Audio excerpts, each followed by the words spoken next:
जय हिंद मित्रों, history by SN में आपका स्वागत है। मित्रों, आज हम मध्यपुरा पाषाण काल से संबंधित बड़े महत्वपूर्ण तथ्यों को लेकर उपस्थित हैं। तो आइए देखते हैं, इसका समय देखते हैं। पहले इसका समय 1,50,000 से 35,000 ईसा पूर्व तक। इसका समय है 1,50,000 से 35,000 ईसा पूर्व तक।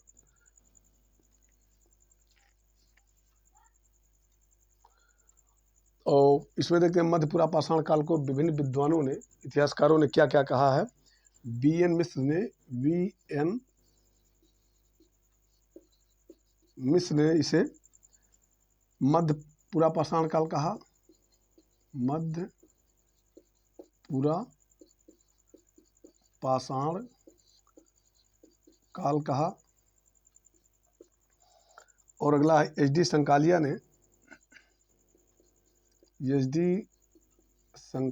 ने इसे जो है श्रृंखला 2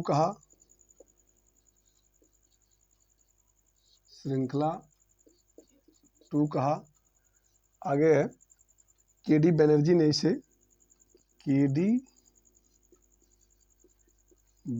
ने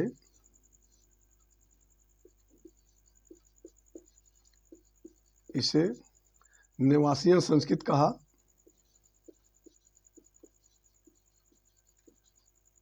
नेवासियन संस्कृत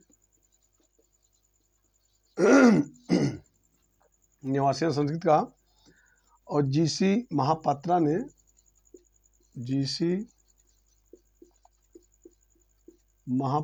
ने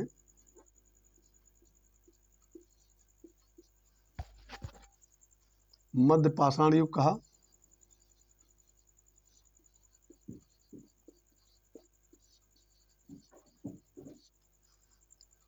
और ए.के. घोष ने क्या कहा है। ए.के. घोष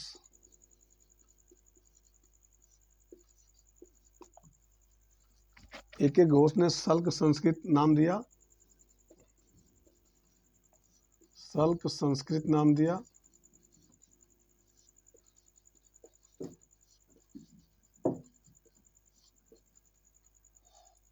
आगे देखते हैं, बर्किट एवं कामियाड़े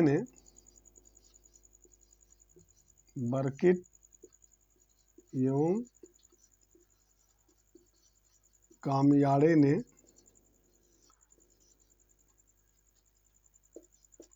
इसे सीरीज 2 कहा। सीरीज 2 नाम दिया था। आगे है डी टेरा एवं पीटरसन महोदय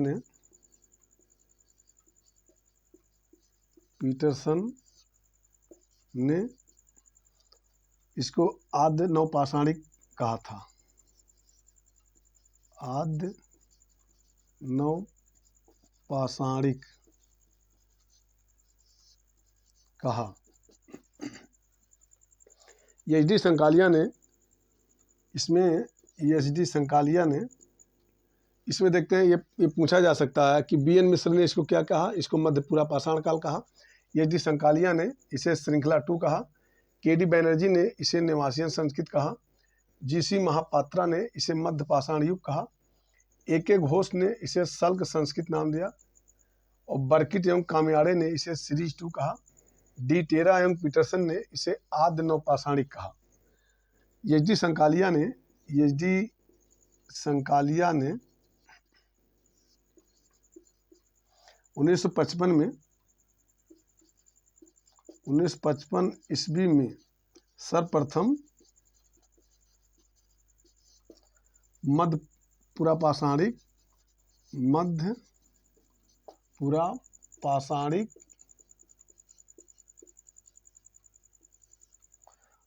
पाषाणिक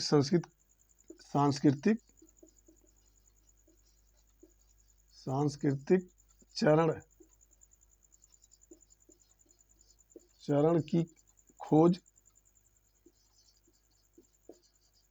कहाँ पे की थी। गोदावरी नदी की सहायक एक प्रवरा नदी है, उसके तट पे। यानी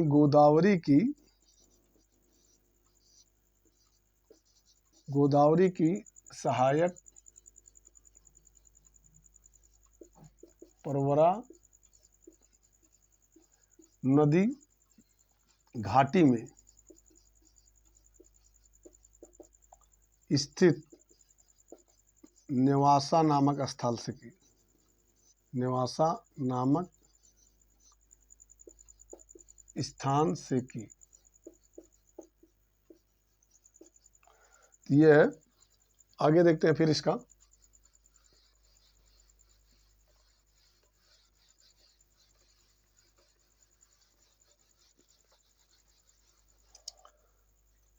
ये जो है फलकों की अधिकता के कारण, फलकों की अधिकता के कारण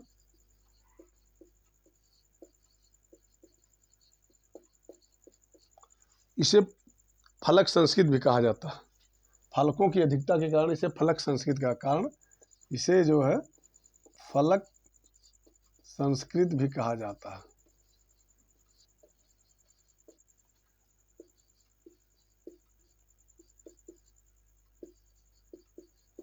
फलक संस्कृत भी कहा जाता है। मध्य पूरा पाषाण काल के उपकरण। आगे है मध्य पूरा पाषाण काल के उपकरण।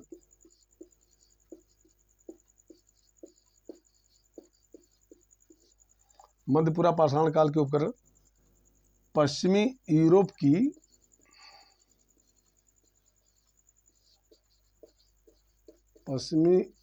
की मस्तूरियन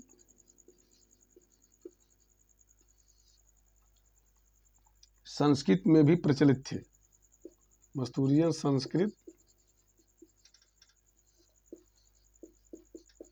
में भी प्रचलित थे। इसलिए इस काल के उपकरण को मस्तूरियन संस्कृत भी कहा जाता है। इसलिए इस कारण इस काल के उपकरण को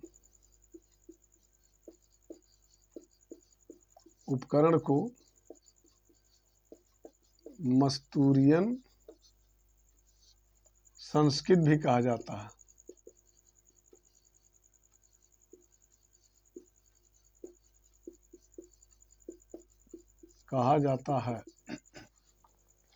मध्यपुरा पाषाण काल में फलकों की अधिकता थी, इस कारण इसको फलक संस्कृत भी कहते हैं।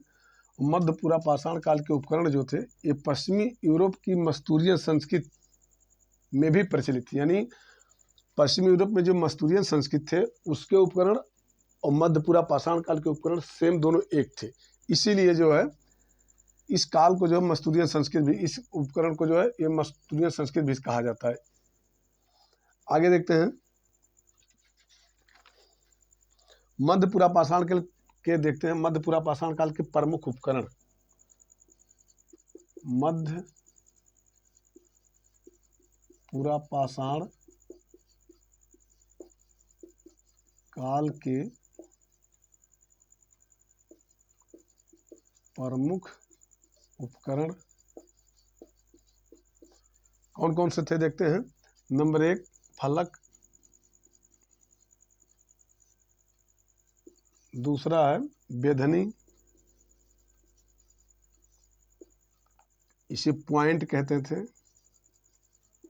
इंग्लिश में। नंबर 3 है बेधक,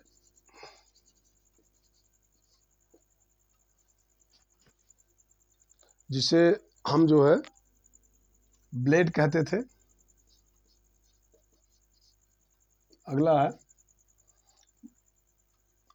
इसे ब्लेड या बोरर भी कहते थे। ब्लेड या बोरर भी इसे कहते थे। आगे देखते हैं इस काल के उपकरण मुख्यतः सल्क पर आधारित थे। यानी मध्यपुरा पाषाण काल के उपकरण, मध्यपुरा पाषाण काल के उपकरण मध्य पूरा पाषाण काल के उपकरण मुख्यतः सल्क पर आधारित थे।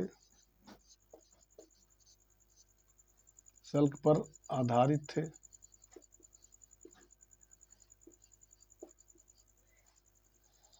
आगे देखते हैं, इस काल के उपकरण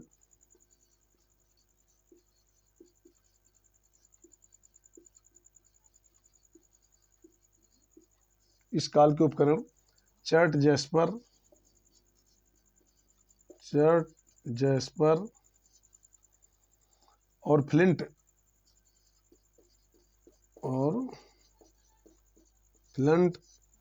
पत्थरों के बने थे।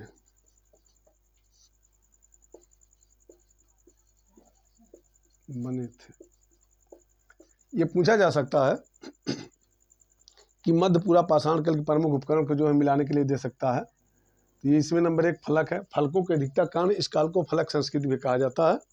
और ये भी पूछा जा सकता है कि मध्य पूरा पाषाण काल के उपकरण मुख्यतः किस पर आधारित थे? ये सल्क पर आधारित थे। और इस काल के उपकरण चर्ट जैस्पर और फ्लिंट पत्थरों के बने हुए थे। आगे देखते हैं फिर,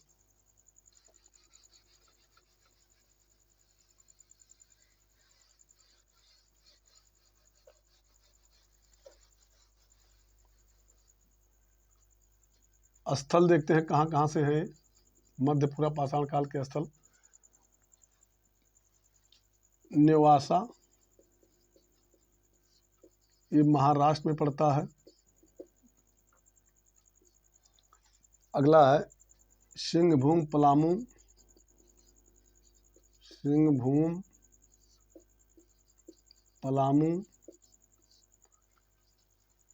ये बिहार में पड़ते हैं। नेक्स्ट है चकिया वाराणसी,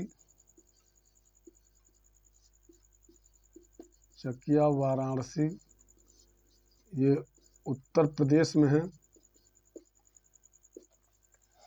अगला है बेलन घाटी, सिंगरौली बेसिन,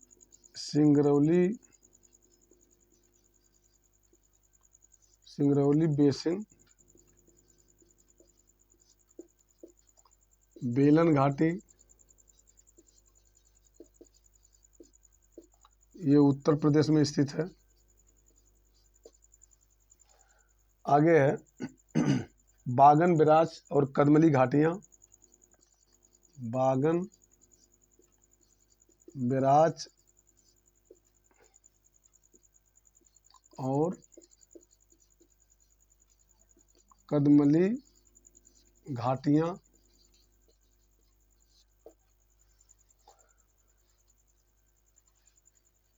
ये राजस्थान में पड़ता है। आगे है बूढ़ा पुष्कर झील, बूढ़ा पुष्कर झील,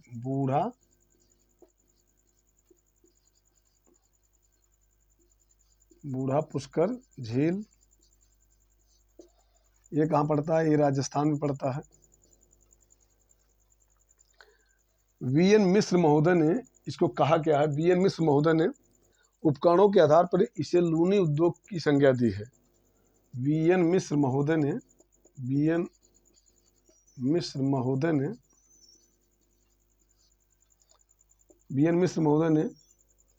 उपकरणों के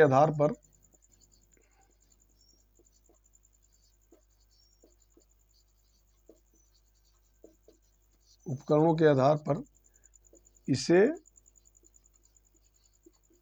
लूनी उद्योग की संज्ञा दी। ये पूछा जा सकता है परीक्षा में कि किस काल के उपकरणों को जो है लूनी उद्योग की संज्ञा दी गई है। तो मध्य पूरा पाषाण काल के उपकरण जो है वीएन मिश्र महोदय ने इनको उपकरणों के आधार पर जो है इनको लूनी उद्योग की संज्ञा दी है। आगे देखते हैं,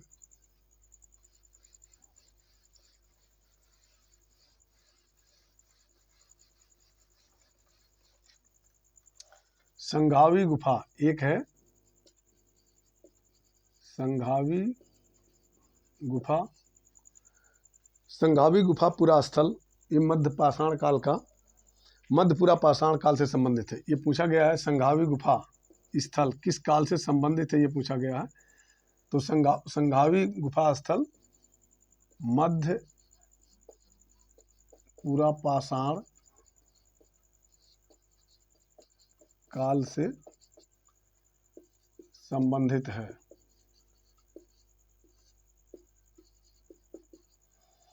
तो ये हो गया मध्यपुरा पाषाण के बारे में। अब हम आगे बताते हैं उच्चपुरा पाषाण के बारे में।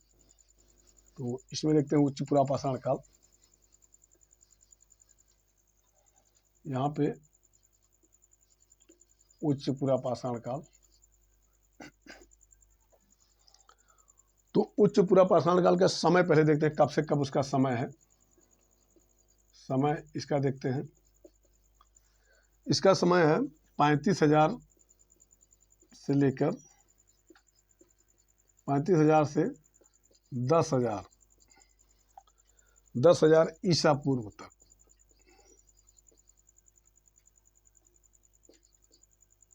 ईसा पूर्व तक इसका समय है। यानी उच्चपुरा पाषाण काल का समय जो है ये 35,000 ईसा पूर्व से 10,000 ईसा पूर्व तक का है। इस काल को फलक या दक्षिणी संस्कृत कहा जाता है। यानी उच्चपुरा पाषाण काल के समय को उच्चपुरा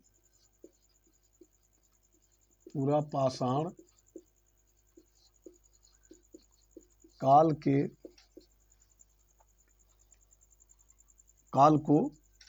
को फलक या दक्षिणी संस्कृत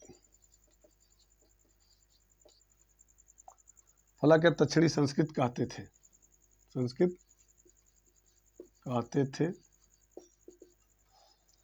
क्योंकि इस काल के उपकरण जो है फलक पर आधारित थे। इसे क्यों कहते थे?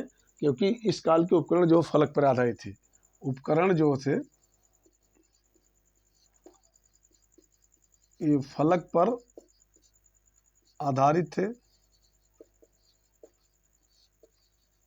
इसीलिए इसे जो है दक्षिणी या फलक संस्कृत भी कहा गया है उच्चपुरा पाषाण काल के स्थल को। इसे चाकू संस्कृत भी कहते हैं।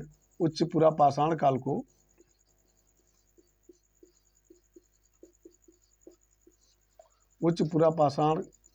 को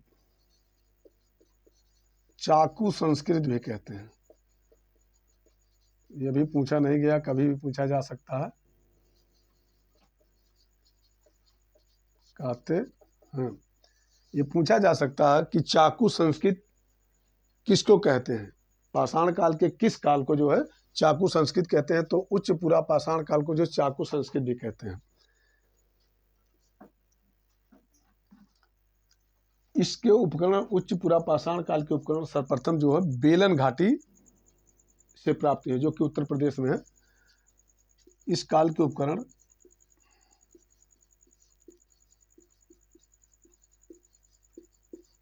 सर्वप्रथम बेलन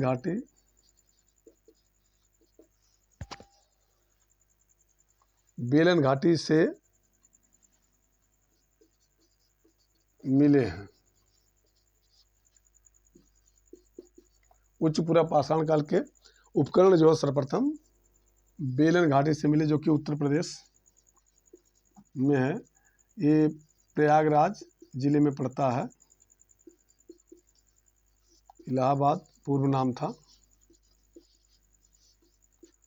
यहाँ पे बेलन घाटी है। उच्चपुरा पाषाण की अंतिम संस्कृत को मैग्डेलियन संस्कृत भी कहा जाता है। उच्चपुरा पाषाण काल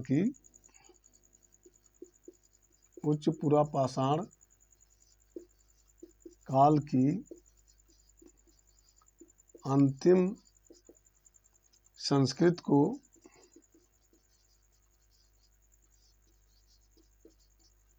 मैग्डेलियन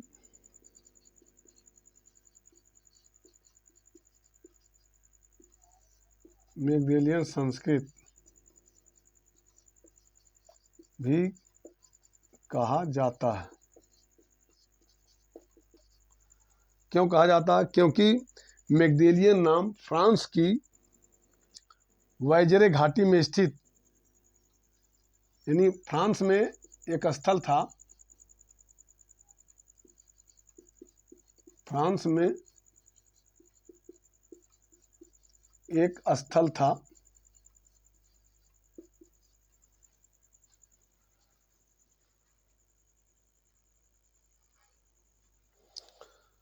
फ्रांस में एक स्थल था ला मेडेलियन, ला मेडेलियन। यहाँ से प्राप्त शैलाश्रय से इसका नामकरण हुआ है मैगडेलियन संस्कृत। ये ला मेडेलियन एक स्थल का नाम है, यहाँ से प्राप्त जो शैलाश्रय प्राप्त हुए हैं, शैलाश्रय से हुआ है। इसकी विशेषता क्या है? यानी उच्च पुरा पाषाण काल की विशेषता देखते हैं। विशेषता क्या इसकी है? नए चकमक उद्योग की स्थापना, नए चकमक उद्योग की स्थापना। दूसरा है आधुनिक मानव होमो सेपियंस, यानी प्रज्ञ मानव का उदय उसमें हुआ। आधुनिक मानव होमो सेपियंस,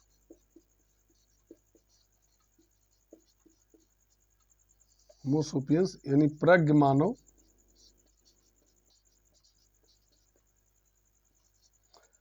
का उदय हुआ इस काल में।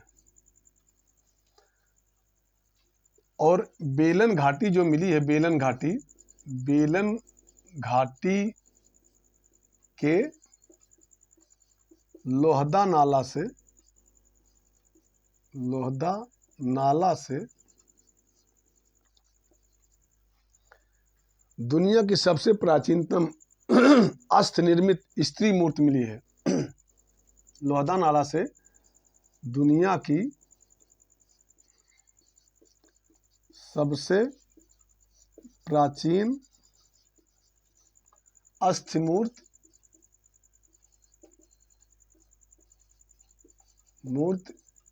मिली है,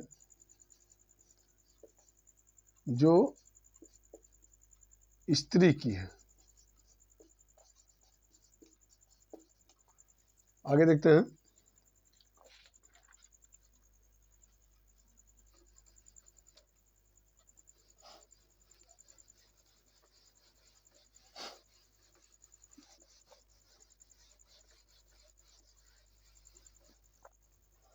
सर्वप्रथम उच्च पुरा पाषाण काल की संस्कृत के साक्ष्य बेलन घाटी क्षेत्र से मिला है। यानी सर्वप्रथम उच्च पुरा पाषाण काल की, उच्च पुरा पाषाण काल की संस्कृत के साक्ष्य जो है उत्तर प्रदेश की इलाहाबाद प्रयागराज जिले में स्थित बेलन घाटी, बेलन नदी घाटी, बेलन घाटी क्षेत्र से हुआ।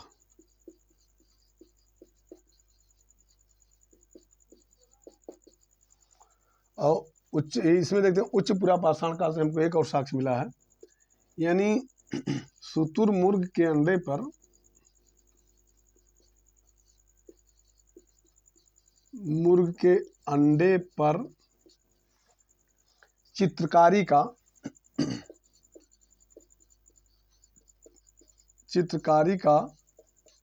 प्राचीनतम साक्ष्य मिला है।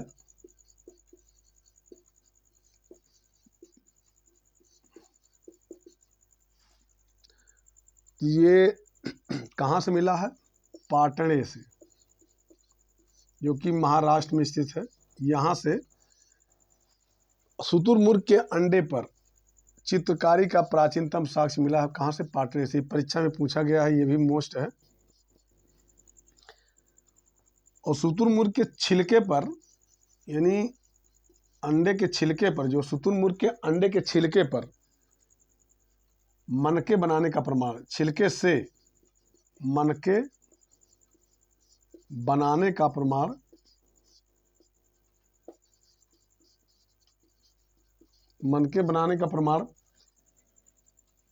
पाटणे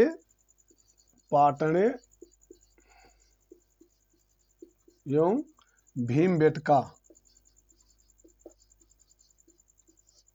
भीमबेटका से मिला।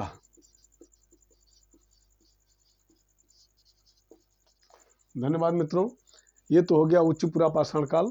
अब मैं आगे जो है मध्य पाषाण काल के बारे में अगली मेरी वीडियो रहेगी, तो इसको जरूर देखिए। धन्यवाद।